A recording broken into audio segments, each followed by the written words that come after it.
प्यारे बच्चों, आपके अपने YouTube चैनल @unique+2.0 पे आप सभी का स्वागत है। बेटा, पिछली कक्षा में हम लोगों ने जो है क्लास 12 फिजिक्स के चैप्टर 1 का कुछ न्यूमेरिकल देखा था। इस क्लास में हम लोग क्या देखेंगे बेटा, इसी क्लास के कुछ MCQ सॉल्व करेंगे। क्या सॉल्व करेंगे?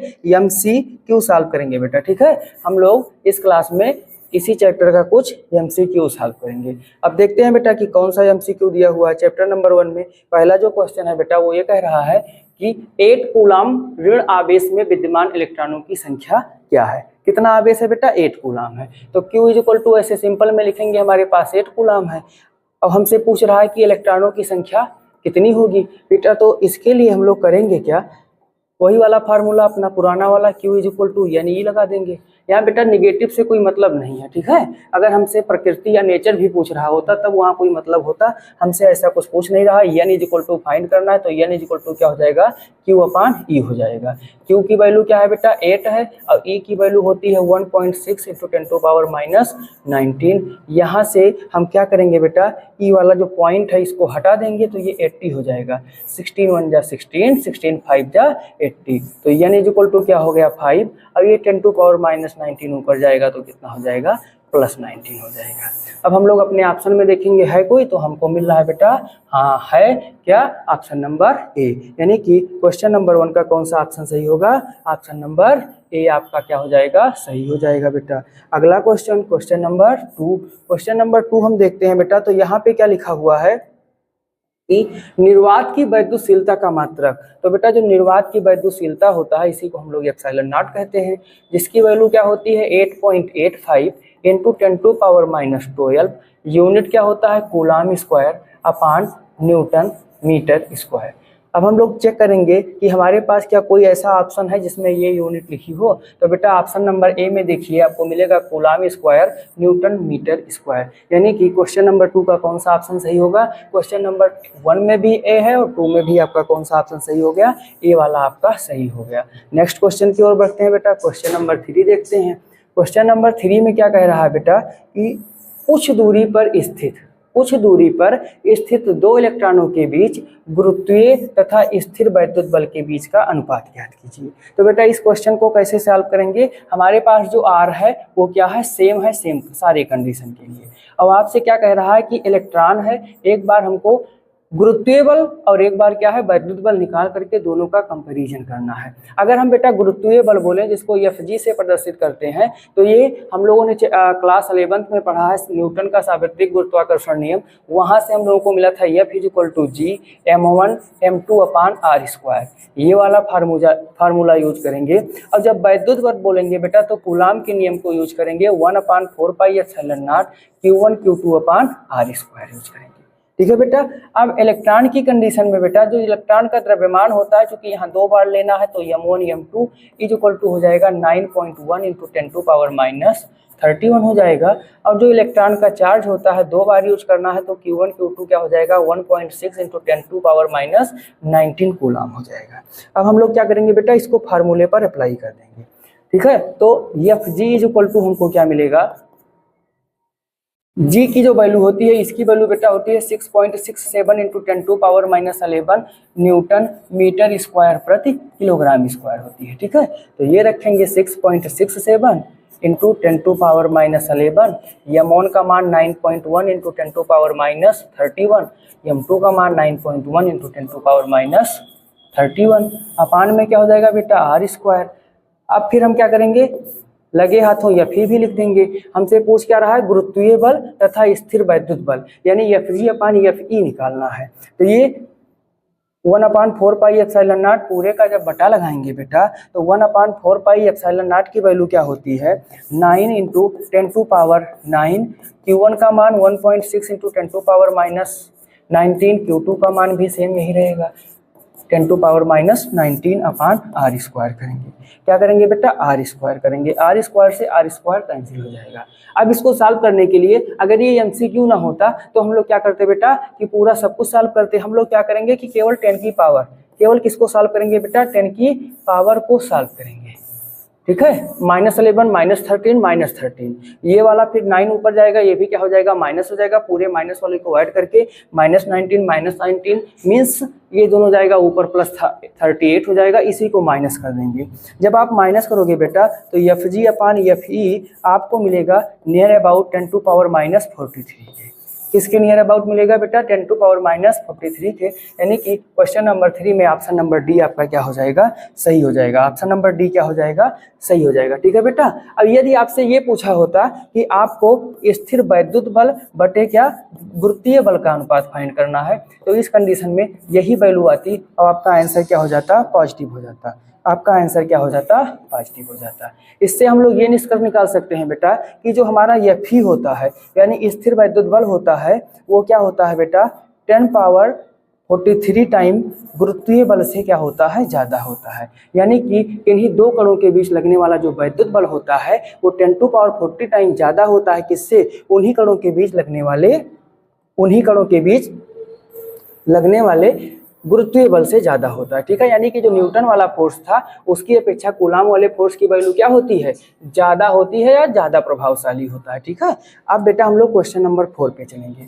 किस पे चलेंगे क्वेश्चन नंबर 4 पे। क्वेश्चन नंबर 4 कह रहा है बराबर द्रव्यमान के दो गोले A एवं B को क्रमशः +Q -Q आवेश दिया जाता है, यदि आवेशन के पश्चात इनके द्रव्यमान MA एवं MB है तो इनके बीच में रिलेशन क्या होगा। ध्यान से देखिएगा बेटा, हमारे पास जो दो गोले हैं एक A है और एक क्या है B है, इसको कितना आवेश दिया गया है +Q और इसी को उतना ही आवेश लेकिन विथ नेगेटिव यानी -Q दिया गया है। अब इसके बाद में हमसे ये कह रहा है कि आवेश देने के बाद में अब इसका द्रव्यमान MA हो गया है और इसका द्रव्यमान क्या हो गया है MB हो गया है। हमको रिलेशन फाइंड करना है कि क्या ये अभी बराबर होंगे, कम होंगे या ज़्यादा होंगे, कैसे होंगे। तो ध्यान से हमारी बात सुनिएगा, जब हम लोग आवेशन की प्रक्रिया पढ़ रहे थे तो उसमें हम लोगों ने ये सीखा था कि जब दो वस्तुओं को आपस में आवेशित किया जाता है तो आवेशित करने के दौरान एक पे कैसा चार्ज आएगा बेटा पॉजिटिव और एक पे कैसा चार्ज आएगा नेगेटिव।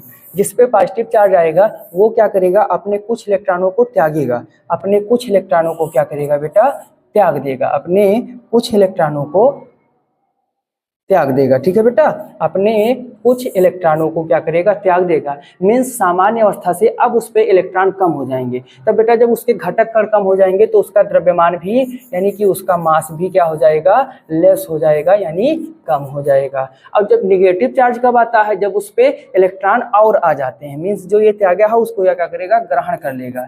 तो जब ये इलेक्ट्रॉन ग्रहण करेगा इस पर कुछ और कण आ जाएंगे तो इसका जो मास होगा वो भी क्या हो जाएगा गेन हो जाएगा।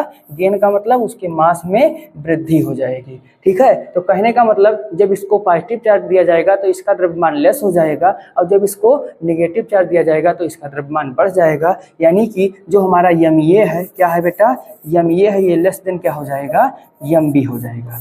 ऑप्शन में देख लीजिएगा कौन मैच खा रहा है, तो ऑप्शन में अगर हम लोग देखेंगे तो C वाला मैच खा रहा है, यानी कि क्वेश्चन नंबर 4 का ऑप्शन नंबर C क्या हो जाएगा करेक्ट हो जाएगा। अब अगला क्वेश्चन देखते हैं बेटा। अगला क्वेश्चन नंबर 5 नंबर में क्या कह रहा है 1 माइक्रोकूलम प्लस में और प्लस में 4 माइक्रोकूलम के दो आवेश एक दूसरे से कुछ दूरी पर वायु में स्थित हैं, इनके बीच लगने वाले बलों का अनुपात है।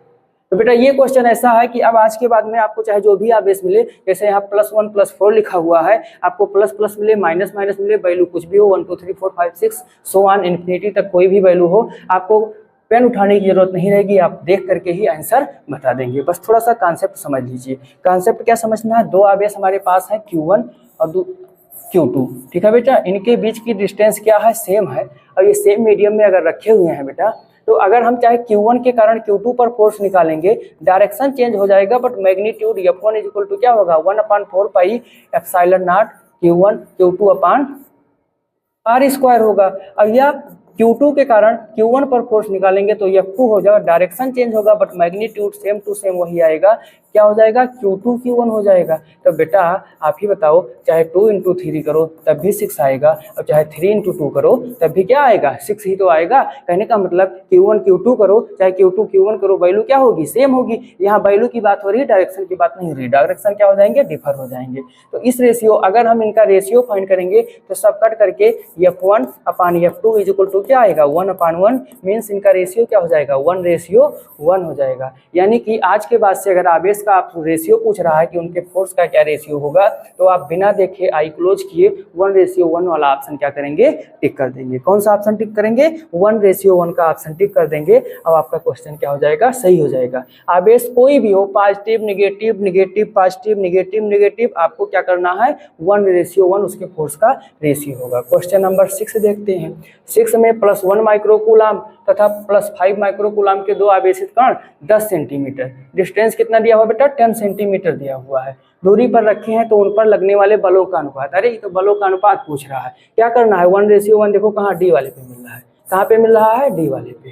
जैसे ही बलों का अनुपात पूछेगा, आपको ना डिस्टेंस कैलकुलेट करनी है, ना उनका मैग्नीट्यूड देखना है, सिर्फ क्या देखना है कि ऑप्शन में 1:1 कहाँ पे मिल रहा है, जहाँ पे मिलेगा वहीं पे हम लोग क्या करेंगे, टिक कर देंगे। अगला क्वेश्चन बेटा, क्वेश्चन नंबर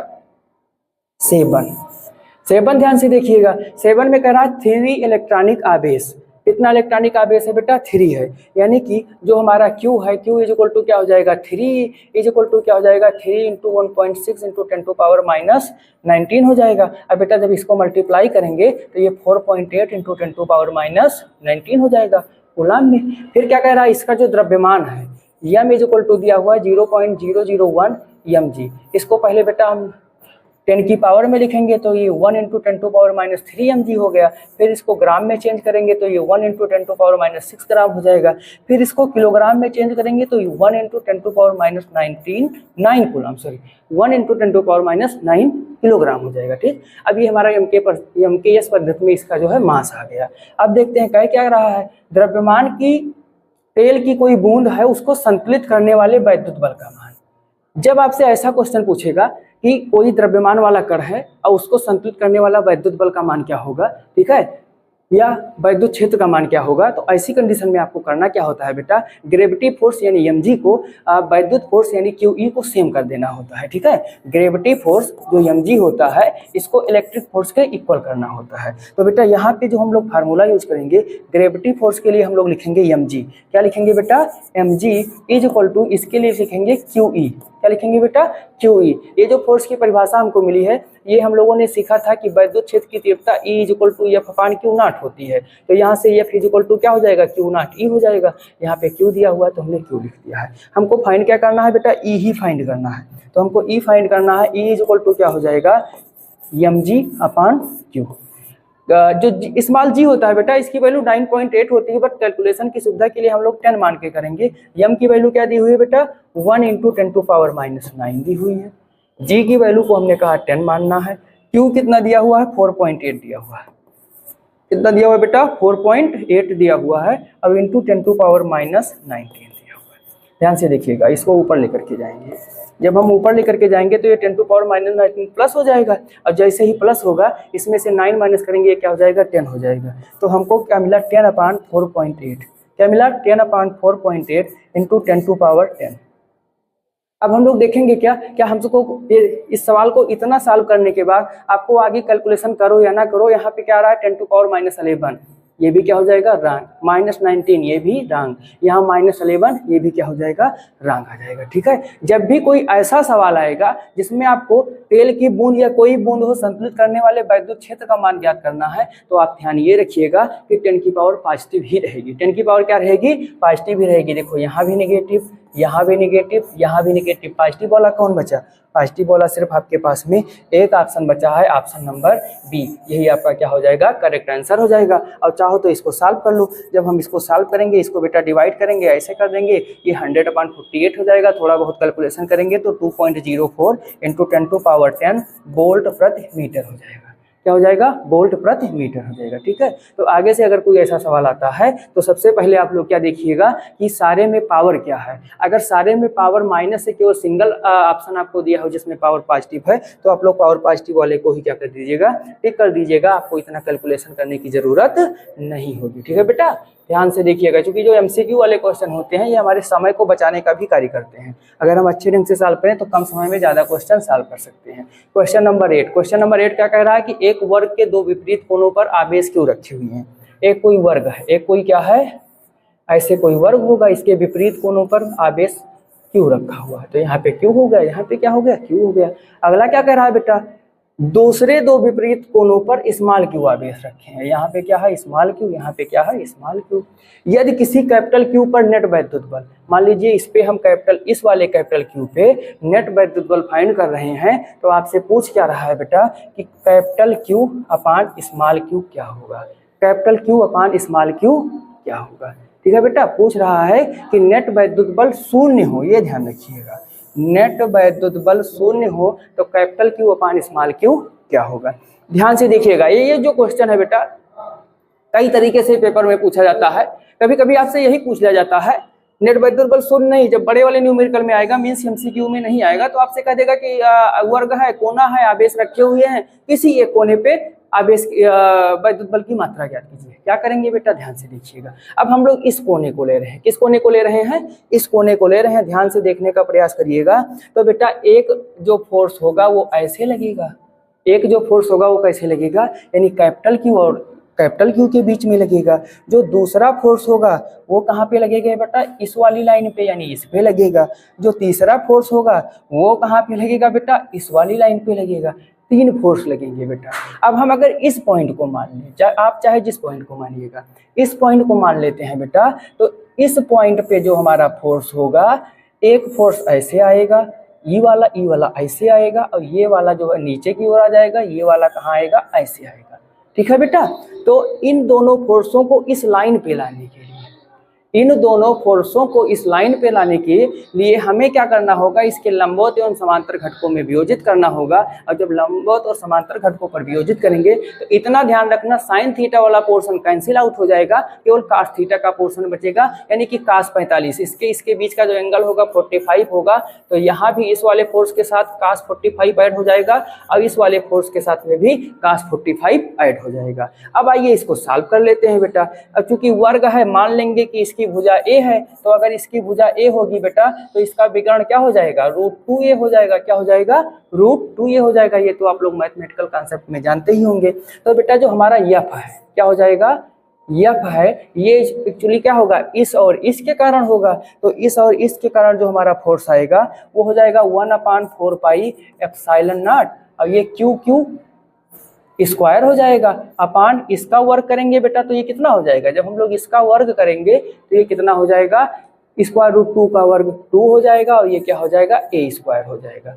प्लस में अब बेटा इसके और इसके बीच में जो फोर्स लगेगा उसको हम लिख लेंगे। जब इसके और इसके बीच के फोर्स को लिखेंगे तो 1/4 पाई एप्सिलॉन नॉट, अब ये क्या हो जाएगा, कैपिटल क्यू स्मॉल क्यू बटे a² हो जाएगा। इसके साथ में कास 45 आएगा, जिसकी वैल्यू क्या होती है, 1/√2 होती है। क्या होती है, 1/√2 होती है। अब तीसरा जो फोर्स है बेटा, कौन सा फोर्स, तीसरा फोर्स, तीसरा भी ऐसे हो जाएगा, प्लस 1/4 पाई एप्सिलॉन नॉट, ये देखो इसके और इसके बीच में, तो ये क्या हो गया, कैपिटल क्यू स्मॉल क्यू अपान में क्या हो जाएगा बेटा, a² हो जाएगा। और यहाँ पे भी कास 45 लगेगा, तो उसकी वैल्यू मल्टीप्लाई में 1/√2 हो जाएगी। अब एफ हमारा 0 है, एफ जब 0 है बेटा, तो देखो क्यू भी यहाँ है, क्यू भी यहाँ है, यहाँ पर भी है, क्यू हमने कॉमन कर लिया। नीचे क्या 4 pi epsilon not a², 4 pi epsilon not a², 4 pi epsilon not a², इसको कॉमन कर लेंगे, 4 पाई एप्सिलॉन नॉट a² हमने कॉमन कर लिया। यहाँ क्या बचा बेटा, कैपिटल क्यू अपान 2, यहाँ पे क्या बचा बेटा, स्मॉल क्यू अपान √2, स्मॉल क्यू अपान √2। ठीक है, अब हमसे कह रहा है ये वाला 0, ये वाला पोर्शन इधर लाएंगे 0 हो जाएगा। क्या हो जाएगा, 0 हो जाएगा। तो 0 = अब क्या बचा बेटा, कैपिटल क्यू अपान 2, इन दोनों का क्या बेटा, हर समान है तो जोड़ लेंगे, ये हो जाएगा 2q अपान √2, इसको काटेंगे बेटा तो ये ऊपर क्या हो जाएगा, √2 हो जाएगा। अब फिर हम क्या करेंगे, 0 = हमारे पास है q अपान 2, और प्लस में क्या है √2q। हमसे पूछ क्या रहा है बेटा, ये रेशियो पूछ रहा है q अपान q का। एक को इधर ले आएंगे तो ये बेटा q अपान 2 = हो जाएगा विथ नेगेटिव √2q। इसको इधर लाएंगे तो ये q अपान स्मॉल q = हो जाएगा -2√2। क्या हो जाएगा बेटा, -2√2। देखो कहीं मिल रहा है ऑप्शन वाला बी। कौन सा ऑप्शन सही है, बी वाला। तो ध्यान रखिएगा, जब आपको वर्ग के कोने पे आवेश रखेगा तो क्या करना है, जिस कॉर्नर पे लेंगे उसके विकर्ण के सामने जो आवेश होगा उसके साथ में आपको सिंपल ऐड कर देना है, और सबके साथ में क्या करेंगे बेटा, cos 45 की वैल्यू यानी 1/√2, किसकी वैल्यू बेटा, 1/√2 की वैल्यू ऐड कर देंगे, आपका क्वेश्चन सॉल्व हो जाएगा। आशा करते हैं कि ये एमसीक्यू आपके समझ में आए होंगे। नेक्स्ट बाद में मिलेंगे।